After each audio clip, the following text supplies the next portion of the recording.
Le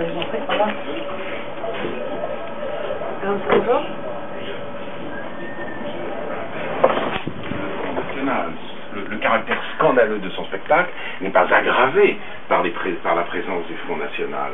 Si j'en crois la lecture des journaux, il s'est amusé en parlant de Toto qui niait l'existence des chambres à air. Il a demandé la liberté d'expression pour Robert Faurisson, dont je rappelle qu'il a participé à la conférence négationniste sur l'Holocauste organisée à Téhéran et qu'il a rendu un hommage appuyé à un président iranien qui veut rayer Israël de la carte.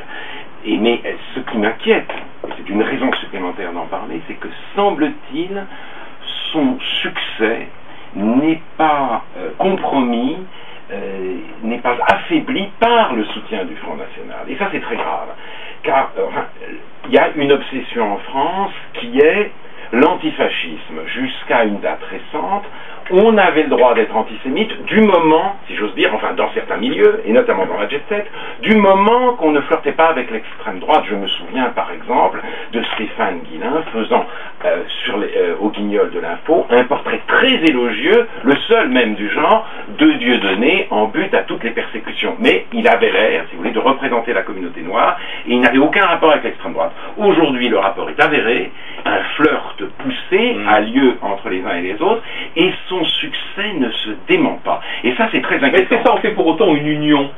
Dieudonné plus le Front National, c'est-à-dire Dieudonné avec son public, le Front National avec non, mais il y a aujourd'hui, en effet, une sorte de confluence des antisémitismes. Deux antisémitismes se faisaient concurrence jusque-là, et ils semblaient n'avoir aucun rapport l'un avec l'autre. Le bon vieil, si j'ose dire, antisémitisme du Front National, qui défendait l'identité française contre ces cosmopolites, et puis cet antisémitisme d'un nouveau genre, lié à Israël, qui imputait à Israël toutes les horreurs, tout le mal de la terre, mais en même temps qui avait comme l'alibi de l'antiracisme, puisque les Juifs et Israël étaient accusés de racisme, on construisait un mur de l'apartheid, etc. Et là, tout d'un coup, on voit ces deux antisémitismes fusionner.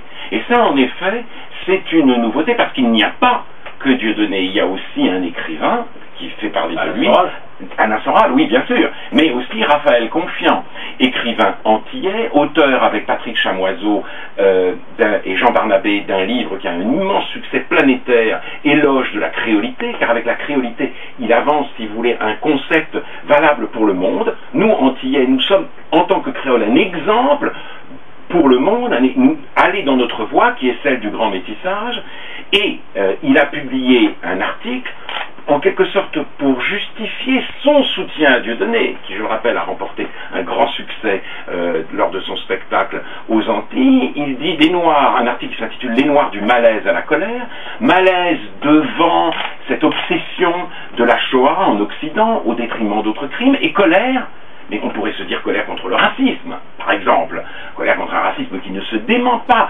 colère contre ce qu'il pourrait appeler le colonialisme ou le néocolonialisme français aux Antilles, non, colère contre Israël, un État de part en part criminel. Donc on a et là, il y a vraiment quelque chose de très inquiétant. Alain Finkielkraut, Dieudonné ne se dit pas antisémite, il se dit antisioniste. Alors vous écrivez que si on est antisioniste, on est finalement antisémite? Pas du tout, j'ai jamais dit ça. Vous avez dit la haine des sionistes, c'est le match progressiste de la haine des juifs. Non, vous pouvez dire Israël a une mauvaise politique. Ce n'est déjà pas être antisioniste, puisque c'est reconnaître le droit à l'existence d'Israël. Vous pouvez dire aussi Israël, d'ailleurs Ronnie Broman, à sa façon, est antisioniste dans le livre. Et il remet même la création d'Israël. Voilà, l'antisionisme, c'est ça, c'est-à-dire cette idéologie a mené à la création de l'État d'Israël, c'est une mauvaise idée, ça ne peut produire que des effets néfastes. Ça fait partie du débat.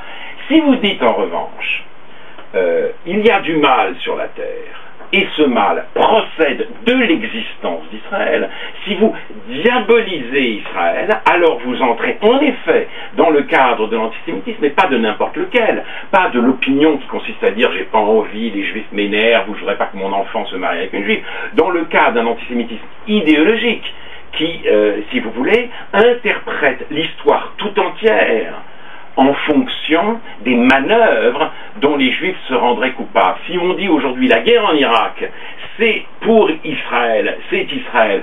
Si demain on va faire des pressions sur l'Iran, c'est à cause d'Israël. Dès lors que l'imputation de tous les maux de la terre est faite à Israël, là oui, on est dans le cadre d'un mode de pensée paranoïaque et d'une paranoïa antisémite.